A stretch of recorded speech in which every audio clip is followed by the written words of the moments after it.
여러분은 동터오는 아침에 바닷가에 가보신 적이 있으십니까? 저는 지난 2월에 거제도로 여행을 좀 다녀왔습니다. 그때 그곳에 머무는 동안에 새벽 일찍이 혼자 바닷가로 나갔더랬습니다. 사람이 거의 보이지 아니하는 한적한 마을의 앞에 있었던 그 바닷가, 그 바다는 그때 막 동이 막 튼 후에 신선함으로 저를 맞아 주었습니다. 바다는 언제나 우리에게 좋은 감정을 선물하죠. 그렇지만 특별히 그 아침에 바라보았던 바다는 정말 그 어느 때보다도 아름다웠고, 또 그곳에서 드리는 기도는 간절함이 2배나 더 되는 듯 했습니다. 저에게도 그 동트는 아침, 그 거제도의 바닷가에서 드렸던 기도, 그리고 그곳에서의 경험이 참으로 저의 뇌리에 깊이 박혀 있습니다. 그런데 오늘 본문을 보니까 동이 막 터오르는 그 무렵에 갈릴리 호수에서 예수님을 만났던 제자들의 이야기가 기록이 되어 있습니다. 이 제자들이 갈릴리에 머물고 있었을 때는 십자가에서 예수께서 이제 달려 죽으신 지 약 일주일쯤 지난 그러한 시점이었습니다. 그러니까 이 제자들은 사실 여러분 생각해 보십시오. 십자가의 죽음을 겪었고요. 그리고 갑자기 부활하신 예수님이 그들 앞에 나타나셨습니다. 오늘이 3번째라고 말씀이 기록하는 걸로 보아서는 2번 예수님이 그들에게 나타나셨다는 건데, 그러한 것들을 겪었다는 것이 그렇게 보통 우리가 흔히 겪을 수 있는 게 아니잖아요. 그러니까 이 제자들은 무척 심경이 좀 복잡했을 거라고 이렇게 추측이 됩니다. 그때 예수께서 갈릴리로 가 있으라라고 하는 명령을 그 마리아를 통해서 제자들이 들었거든요. 그러니까 이들은 그냥 갈릴리에 머물고 있는 중입니다. 언제 예수님이 오실지 사실은 막막한 가운데 그곳에 머물고 있었는데, 사실 갈릴리는 그들에게는 무척 익숙한 곳 아닙니까? 예수님의 제자들 가운데서는 또 어부들도 많았고. 그런데 이제 베드로가 고기나 잡으러 가자 뭐 이런 말을 하니까 우르르 따라 나셨습니다. 그렇지만 고기를 잡으러 간다고 해서 그들이 마음이 편할 리는 없지 않겠습니까? 그렇지만 또 뭐 특별히 할 일도 없고 그랬기 때문에 그냥 따라 나섰고, 또 늘 하던 일이었기 때문에 그물을 쳐봤는데 밤새 아무것도 잡지 못했던 것이죠. 갈릴리로 나갔다라고 하는 게 어쩌면 그들이 찾고자 했던 게 물고기는 아니었을 거라고 이렇게 좀 생각이 되어집니다. 왜냐하면 뭐라도 하긴 해야 되잖아요. 예수님이 또 다시 찾아오시든지 아니면 다른 전가를 주시든지 기다려야 하는 마당에 마냥 넋놓고 있을 수는 없으니까 그저 그냥 하던 대로 나갔던 것이긴 한데, 그곳에서 물고기를 찾으려고 했을까 싶지는 않습니다.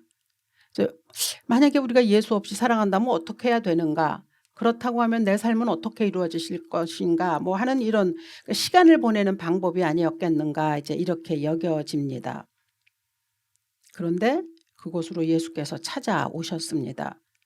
그들 앞에 모습을 나타내셨을 때 아무도 그분이 예수이신 줄 알아보지 못했습니다.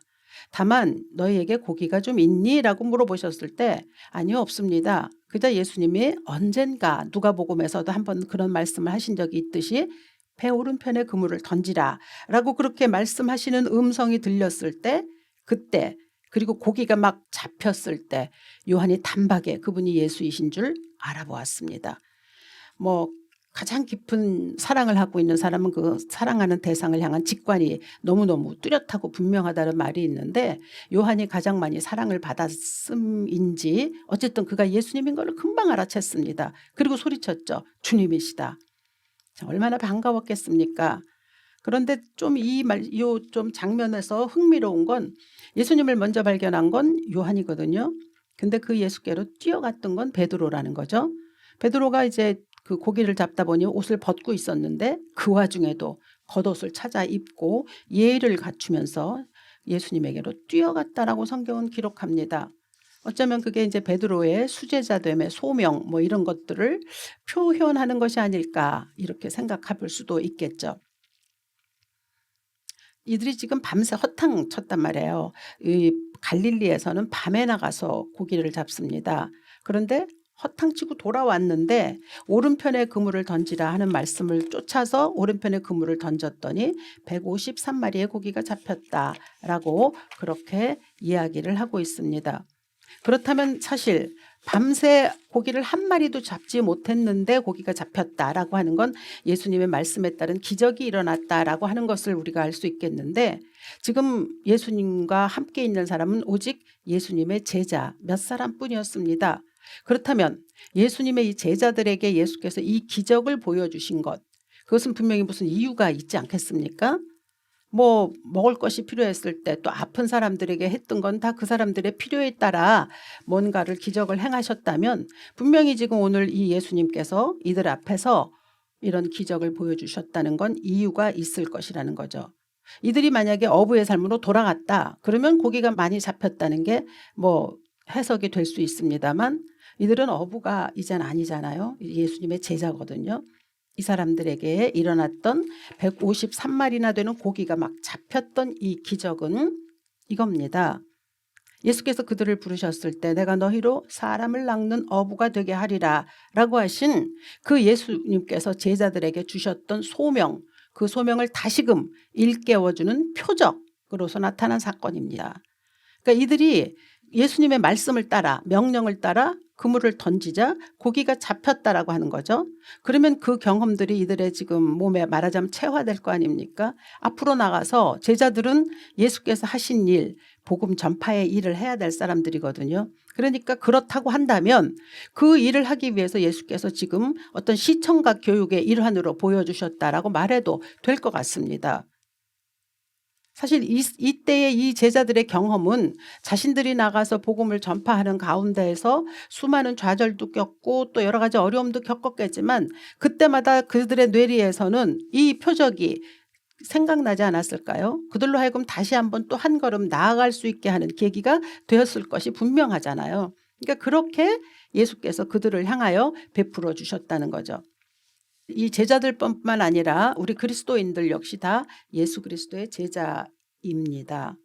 물론 그때 제자들의 살아갔던 삶의 방식이나 형태가 오늘날하고 똑같지는 않고, 모든 예수 그리스도의 제자들이라고 해서 삶의 방식이 다 같을 수는 없고 또 그래서도 안 되는 것이죠.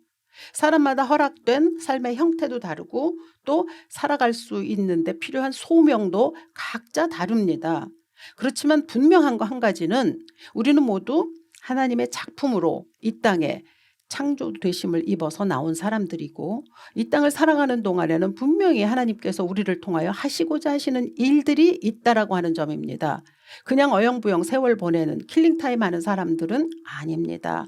내가 하는 일이 크든지 작든지 간에 무엇이라도 해야 할 일과 그 일을 통해서 삶의 의미도 찾고 보람도 찾고, 더더구나 나아가서 다른 사람에게 또 이익과 유익을 줄 수 있는 그러한 삶이 하나님의 사람이기 때문에, 그러한 목적의식, 소명 뭐 이런 것들을 잘 감당할 수 있도록 하나님은 우리에게 용기를 주시죠. 그것이 하나님의 사람이 살아갈 수 있는 그 어떤 책임의식이기 때문이기도 합니다. 이 제자들에게로 다시 돌아가 보면 고기를 잡아서 끌어올렸거든요. 그리고 제자들이 이렇게 와보니까 바닷가에 숯불이 마련되어 있고 그 위에 생선이 놓여 있고 떡도 있다라고 요한은 그렇게 기록해 줍니다. 예수께서 그 생선을 숯불에 구워주시는 이 한적한 바닷가의 장면, 저는 이것을 성경에서 가장 아름다운 장면으로 꼽습니다. 이 본문을 대할 때마다 정말 맛있는 생선구이 냄새가 제 코에도 이렇게 다가오는 것도 같고요. 그 정겨운 갈릴리 호숫가로 저를 이끄는 경험을 합니다. 제가 그 식탁에 있었으면 얼마나 좋았을까라는 상상을 하게 만드는 그러한 장면이죠. 밥을 함께 먹는다는 거, 그것 사실 우리 삶에서 참으로 귀한 일입니다. 요즘은 남녀를 불문하고 대체로 좀 스스로 자기 밥을 차려 먹고 또 혼밥이 유행하기도 하고 그러긴 하지만, 예전에 우리들의 밥상, 그때는 어김없이 밥상을 챙겨주는 어머니가 계셨습니다. 엄마들의 일이라고 하면, 엄마들의 소명이라고 하면 자식을 잘 키우는 거죠. 그리고 그들에게 밥을 해 먹이는 것, 그것이 어쩌면 가장 보람된 어떤 작업일 수도 있었을 겁니다. 누가 뭐라고 해도 엄마가 차려주는 밥상이 최고 아닙니까? 저는 많은 음식들 가운데서도 아직도 가장 좋아하는 게 있다면 갈치조림입니다. 사실 요즘은 그게 좀 너무 비싸서 잘 먹지 못하지만, 제가 갈치조림을 좋아하는 이유는 엄마가 예전에 그렇게 많이 그것을 해 주었기 때문이라고 그렇게 생각합니다. 저희 어머니 굉장히 바빴지만 바쁜 중에서도 어김없이 갈치조림을 참 많이 해 주셨는데 그것이 제 입맛에 남아서인지 아직도 갈치조림이 맛있고 그걸 보면 엄마가 많이 떠오릅니다. 식탁은 우리에게 그렇게 기억, 추억을 제공하죠. 또 지금 내가 누구하고 밥을 먹느냐 하는 것이 지금 나의 형편을 그대로 내가 처한 자리를 그대로 보여주기도 합니다.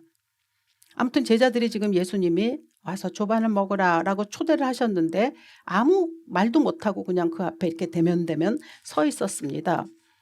그들이 어떤 심정이었을까를 한번 이렇게 유추해 보자면 지금 고기를 잡으러 베드로를 따라 막 우르르 나갔다가 이제 허탕치고 돌아왔잖아요. 그게 그렇게 마음엔 좀 걸린 거죠.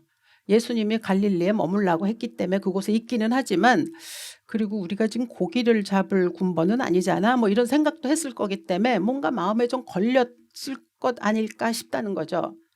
근데 살다 보면 이런 거 있습니다. 누가 뭐라고 그러지도 않아요. 누가 뭐라고는 안 하는데 그냥 내 마음이 좀 혼자 걸리는 거예요. 그리고 뭐가 좀 찜찜한 거죠. 불편해하고 내 스스로 어색해하고. 그럼 제자들이 그랬던 것 같아요.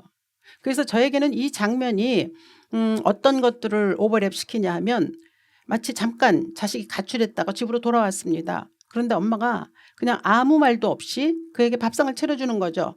그리고 얘기하지 아니하고 밥 먹으라고 그냥 무언의 응원을 해주는 것 같은 그런 장면이 떠오릅니다.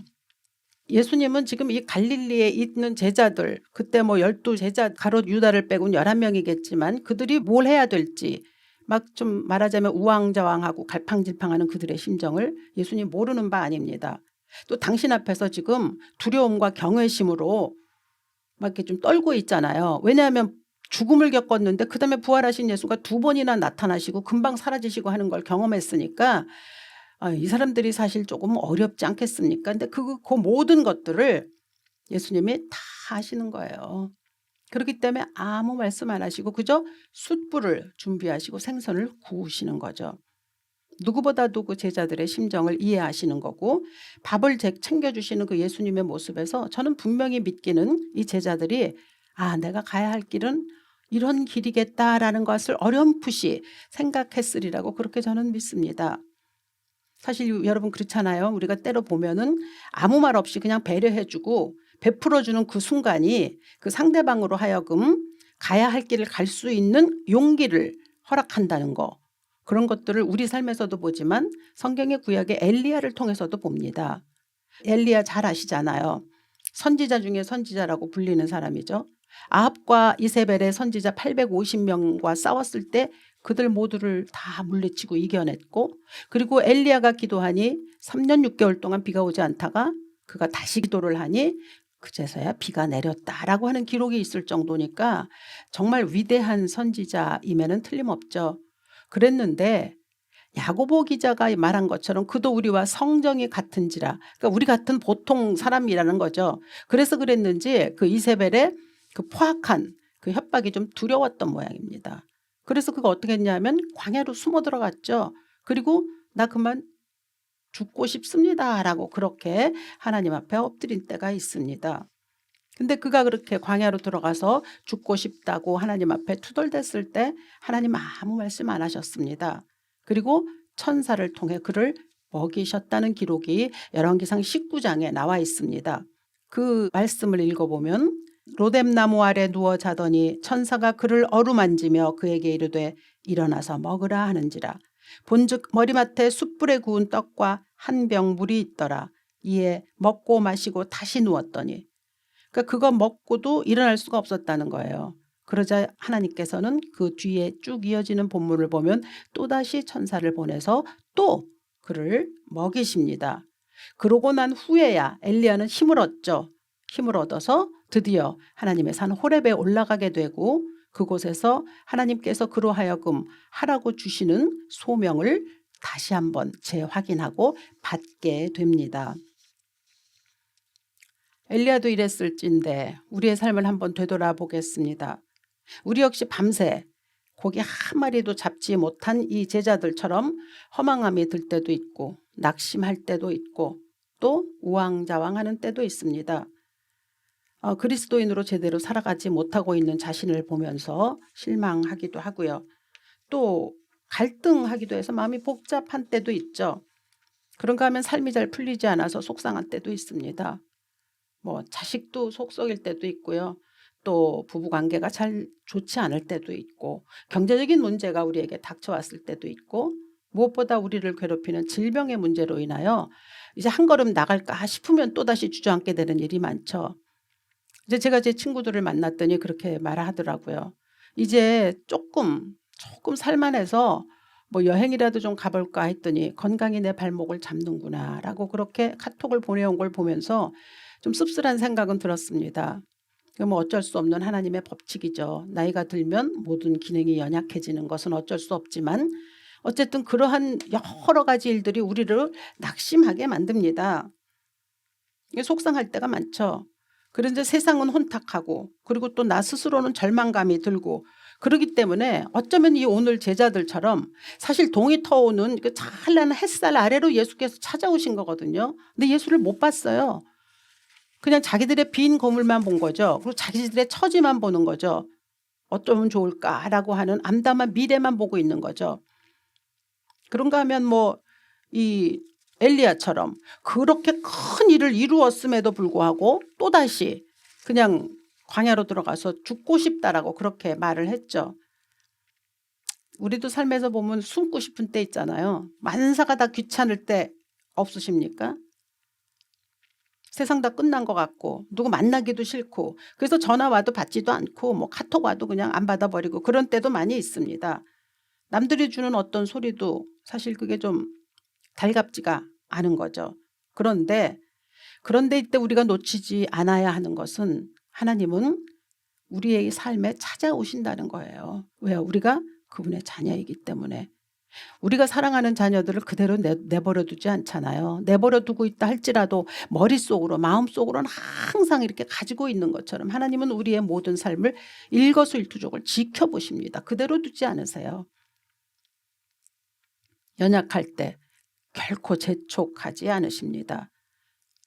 조용히 힘을 내도록 기다려주시는 그 하나님이 여러분의 하나님이 되시기를 바랍니다. 하나님 천사를 보내시듯 누군가를 보내주시기도 하고 또 예수의 밥상으로 인도하시기도 하고 또 직접 그에게 찾아가 주시기도 한다는 거죠. 구약을 보면 심지어 까마귀를 보내서도 먹이시잖아요. 그런 하나님이십니다. 오늘 본문에서 제자들이 만난 예수님의 밥상이 바로 그러한 것입니다. 왜냐하면 그들이 그 밥을 통해서 먹고 일어나야 하니까 힘을 내야 하니까요. 함께 밥 먹자라고 해서 와서 조반을 먹으라라고 하신 이 예수님의 초대는 이제 21장 이 같은 장 후반부에 예수께서 베드로에게 내 양을 먹이라라고 하신 그 말씀으로 이어집니다. 제자들은 앞으로 예수께서 가신 길을 가야 하고 또 예수께서 행하신 일을 해야 할 사람들입니다. 그러니까 어떻게 하냐면 그들이 먹어야 하죠. 힘을 내야 하는 거예요. 그래야 어떻게 예수께서 말씀하신 내 양을 먹이라고 하신 그 말씀을 행할 수 있지 않겠습니까? 그래서 예수님은 그들을 먹이신 거죠. 그 하루의 첫 번째 햇살, 동트는 첫 번째 햇살이 찬란하게 하늘 멀리 퍼져나갔던 그 아침에 예수님 그들을 찾아오셔서 그들로 하여금 잊지 못할 경험을 선물해 주셨다는 거예요. 그거는 그들의 앞으로의 나아갈 모든 삶에 그들의 생각 속에서 매번 기억되는 아름다운 순간 아니었겠습니까? 바라기는 우리의 삶에서도 그러한 순간들이 많이 있었으면 좋겠습니다. 그러니까 우리 역시 마찬가지죠. 우리에게도 예수께서는 다가오시고 사람을 보내시든지 천사를 보내시든지 까마귀를 보내서라도 우리로 하여금 다시 먹이시려고 하십니다. 먹고 힘내서 굳건히 서 있어야 그 다음이 있는 거잖아요. 그래서 우리를 필요로 하는 사람들에게 나아갈 수 있는 거 아니겠습니까? 저는 목사인 까닭에 자주 어려운 환경에 놓인 사람들을 만나거나 아니면 통화를 할 때가 있습니다. 근데 어느 때는 심히 어려운 이게 어떤 환경에 처해 있는 사람이 연락이 안 될 때가 있죠. 근데 그때 제가 생각합니다. 아, 잠수 탔구나. 그리고 그냥 기다립니다. 그리고 기도하죠. 근데 결국에 어느 때인가 하나님께서 때가 되면 만나게 하시고 또 서로 힘을 내도록 그렇게 말하게 하시고 도움을 주게 하시는 때가 있음을 정말 수도 없이 많이 경험했습니다. 우리가 잘 나갈 때, 그때보다는 곤궁할 때, 어려울 때, 그리고 심지어 내 자존심이 그냥 바닥으로 달아 떨어져서 달아 없어질 정도의 어떤 그런 삶을 서로 이야기할 수 있을 때, 나눌 수 있을 때, 그때 굉장히 우정이 돈독해집니다. 그리고 믿음이 어떤 것인지 알게 되고 예수 안에서 한 형제 자매로서의 믿음이 이런 것이다라는 걸 경험하게 하시죠. 어려운 때 함께 기도해 주는 사람이 옆에 있다라고 하는 것만큼 복된 인생이 없고, 또 그것만큼 세상에서 힘이 되는 일은 없습니다. 위로해 주고 격려해 주고 또 용기를 불어주고 또 대접해 주는 거죠. 사람 됨으로 대접해 주고, 그래서 밥을 먹이는 이런 일들이 우리의 삶에서는 굉장히 크게 작용합니다. 조선실학자 이익이라고 하는 사람이 쓴 밥에 대한 재미있는 일화가 있습니다. 자신이 사는 집에 도둑고양이가 들어서 어느 날 보리굴비를 들고 그걸 훔쳐가지고 도망가는 것을 본 이후로 이 이익은 그 도둑고양이를 볼 때마다 빗자루를 들고 쫓아다니면서 이제 말하자면 그렇게 했던 것이죠. 근데 어느 날 옆집을 지나는데 보니까 그 집 툇마루에 그 도둑고양이가 배를 드러내고 누워서 햇볕을 쬐면서 늘어지게 한잠 자고 있는 모습이 보였습니다. 원래 도둑고양이란 그런 법이 없잖아요. 숨어 다니는 애지 그렇게 어떤 집 툇마루에서 그렇게 늘어지게 잘 수 있습니까? 근데 그것을 본 이 이익이 너무 이게 신기한 거예요. 이게 무슨 연유지? 그리고 그 집 사람들에게 물어봤더니 돌아온 대답은 이렇습니다. 고양이가 보여서 그때마다 미리미리 먹이를 주었다. 그러니까 훔치는 버릇이 있지 못하도록 그냥 먹을 것을 주고 귀하게 여겼더니 그 버릇이 없어졌다. 그리고 또 심지어 그 고양이는 쥐를 너무 잘 잡아서 우리 집에서는 너무 귀염받고 대접받고 사랑받는 고양이가 되었다라고 말하더라는 것입니다. 어떤 대접을 받느냐도 참 중요하죠. 그 도둑고양이 신세로 쫓겨다니는 고양이에게 먹을 것을 대접해주고 그 고양이일지라도 그가 자신을 담당하게 살아갈 수 있는 길을 열어주었다는 이 이야기는 사실 우리들에게 밥을 먹인다는 게 그게 어떤 건지, 그냥 단순히 밥을 먹인다는 그 이상을 이야기한다는 걸 보여줍니다. 그러니까 밥을 먹인다라고 하는 그 차원, 단순한 차원은 훨씬 넘어서는 일이죠. 하물며 우리에게 다가오신 예수께서 우리들의 삶에 찾아오셔서 음성 들러주시고 그리고 식탁을 차려주신다면 우리는 더할 나위 없는 삶을 살아갈 수 있지 않겠습니까? 와서 조반을 먹어라. 와서 같이 밥 먹자 라고 말씀하신다는 거예요. 아까도 말씀드렸지만 직접적으로 오실 수도 있고 누군가를 통해서라도 먹이실 수 있도록 인도하십니다. 기적이 필요하면 기적도 보여주실 거고요. 그리고 사람이 필요하면 사람도 보내주실 거고요. 그러니 중요한 것은 무엇이냐면 우리가 그분의 임재에 대해서 예민해야 된다는 바로 그 점 하나뿐입니다. 다른 거 없어요. 그렇게 언제나 하나님이 또 예수님이 우리 가까이 오셔서 우리로 하여금 힘을 낼 수 있도록 하실 것이라고 하는 그 믿음 하나 붙잡고 있으면, 그러면 하나님께서는 분명히 우리로 하여금 일으켜 세워주십니다. 우리에게도 찾아오셔서 제자들에게 하셨던 것처럼 지금 내 삶에 고기가 있느냐? 없습니다. 하나님, 나 진짜 고기 아무것도 없어요. 나 이렇게 빈탕 그냥 정말로 허탕치고 나 살고 있어요 라고 말할 때조차도 누가 합니까?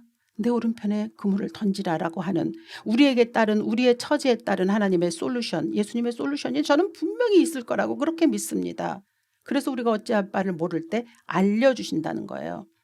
그분의 자녀이기 때문에 일으켜 세우시죠. 가야 할 길을 주십니다. 그리고 그분이 마련해 주시는 밥으로 다시 하루를 시작할 수 있는 복된 은총을 우리에게 허락하십니다.